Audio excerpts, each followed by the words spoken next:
On behalf of the City Council, thank you for coming to today's presentation on the Next Generation Workplace District Study. The study is the product of the work of Greg Tong, leader in urban design, and Rob Stevens, an economic development consultant. The study raises the fundamental questions of, do we wish to transform the industrial core of our city? And if yes, what should we aspire for it to become? And what transformation is realistic? These questions are ones we as a community need to consider, and today's meeting is part of that process. Before we envision the future, let's step back for a moment and reflect on industry in San Leandro when it was at its peak in the 1960s. In 1966, the Wall Street Journal published a profile of San Leandro entitled Model Municipality. The author wrote, quote, "While most cities suffered the seemingly unending cycle of bigger budgets, rising taxes, and still bigger budgets, San Leandro has somehow managed to get all the benefits of lavish public spending while putting a surprisingly small bite on the taxpayer. It's true the effort has included wooing a little more industry to town than some of the local citizens would like to see, but most cities would envy such success." The planning started way back in 1947 when San Leandro was a semi-agricultural community of 20,000. The key step was the passage of a bond issue to finance installation of sewer lines, where, through acres of otherwise undeveloped cherry orchards and tomato fields on the city's outskirts. With land still cheap and sewers already in, industry came flocking from Oakland and San Francisco, where the land was already dear. And they quote a member of our community at the time. "We moved our plants to San Leandro because we needed some room for expansion and didn't have it where we were before," says Russell L. McGinnis, plant manager for International Harvester Company. "We found other benefits. Besides lower tax rates than any other city in the area that could provide utilities, San Leandro has a city government that really works with industry. For instance, they've been holding off tract development and saving a lot of their available land for industry to keep the tax base strong and taxes low." That concludes my quote from the article. In the San Leandro of the 1960s, a graduate from Pacific, Marina, or San Leandro High School could walk down the street and find a job in a factory or an industrial plant that paid sufficient wages to be part of the American middle class. The city's finances were based on the property tax. More than 2/3 of city revenues in the 1960s came from property taxes, and the city provided excellent services. Yet the property tax rate was kept low because over a quarter of the city was occupied by industry, which paid nearly 50% of the property tax receipts collected by the city. As a consequence, as referenced in the Wall Street Journal article, it was vital to keep the industrial zone industrial, specifically to not allow non-compatible uses into the industrial area. San Leandro's post-World War II model of economic development and city finance collapsed in the 1970s due to a multitude of factors: inflation, globalization, and the decline of heavy industrial manufacturing in America. They all played roles, as did Proposition 13.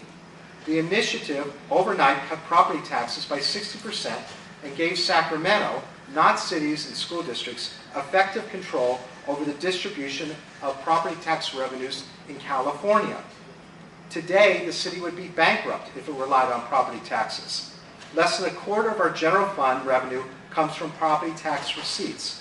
The largest contributor to the general fund is the sales tax.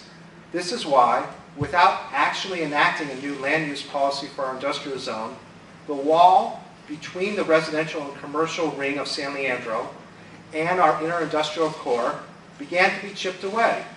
New housing and formerly industrial land was approved. The Chrysler Dodge factory became the Westgate Shopping Center with a Walmart. The auto mall along Maria Boulevard was created. Tremendous funds were allocated to the Bayfair Mall to keep it operating despite a succession of recessions. Then a decade ago, during Mayor Emeritus Sheila Young's term, arguably the most significant change occurred. Kaiser Permanente bought the former Albertsons Lucky's distribution center at Marina and 880 and announced plans to build a state-of-the-art hospital and medical center. The City Council rezoned the site to allow the development. Fast forward to the present, the Kaiser complex is nearing completion. The medical office building will open next April, and the hospital itself will open next September. Thousands of employees and patients will come to San Leandro daily. An equally significant development took place in Sacramento 2 years ago. One of the prime tools the city used for decades to spur economic development, the taxing authority through redevelopment project areas, was eliminated by the legislature. In light of these and other factors, the City Council set the goal for the city manager and staff to transform San Leandro into a center of innovation in the Bay Area. The City Council recognized that for San Leandro to be a prosperous, thriving city, we must revitalize our industrial core and ensure that it and our entire city become full partners in today's innovation economy. For the past 3 years, we have been working to position San Leandro to take advantage of the revolutions occurring in advanced manufacturing, energy and food production, communications, and information technology. A common denominator in all these revolutions is the need to transmit data in quantities and speeds unimaginable only a decade ago. Changes are being unleashed in how we as a society make things as significant as the agricultural revolution did and how we grow food. The workers at the vanguard of these revolutions will be well educated, whether at the college level or through specialized trade schools and training programs, which is why the work at the Net Zero Energy Training Center is so important. San Leandro is making significant progress in becoming a hub for innovation. Our industrial core is now circled by an ultra-high-speed fiber optic network known as Lit San Leandro.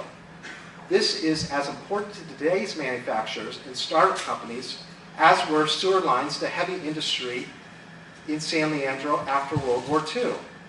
Nearly 40 businesses are now connected to Lit San Leandro. We thank Dr. Patrick Kennedy of OSI Soft for partnering with the city to bring gigabit speed connectivity to San Leandro. The massive second floor of Westgate, which consists of almost 400,000 square feet of office space, was linked to Lit San Leandro in May. This inspired a flood of owners of tech companies, artists, and other innovators to come to San Leandro and tour the facility. Westgate has been rebranded as The Gate, Work Lofts at Westgate Tech Center. With this new name, the owners understand that building an innovative ecosystem requires community and collaboration space. Consequently, they will build a 10,000 square feet community space complete with an industrial kitchen in the center of the gate. It will be a meetup area that will provide a comfortable, easy community space supported by food, drink, and fast fiber, all the necessary ingredients today for collaboration. The companies new to San Leandro that have leased space at the gate or have leases pending include a custom motorcycle manufacturer, a custom eyewear manufacturer, and 2 3D printing companies, one of which is a fast-growing graduate of the tech shop in San Francisco. The gate offers one model of the future of San Leandro industry. Today, we will learn of additional models from Greg Tong, a principal at Freeman Tong in Sasaki. Greg is a national leader in creating innovative designs for streets and boulevards, landmarks, and custom designed street furniture, as well as in the development of state-of-the-art architectural design standards. Greg has a solid understanding of San Leandro and has assisted with a number of key planning, urban design, and economic development projects and activities for the city. On behalf of the city, I thank the Alameda County Electrical Joint Apprenticeship and Training Committee program for hosting us today at the Zero Net Energy Center. I also wish to thank Kaiser and Drake's for sponsoring our reception, and the San Leandro Chamber of Commerce for its partnership in this study.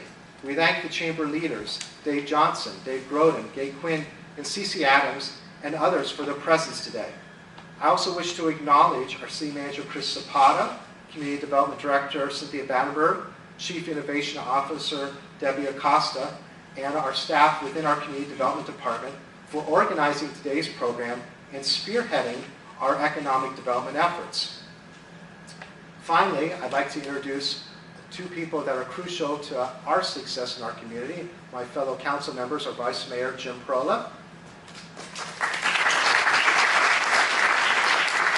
and Council Member Benny Lee.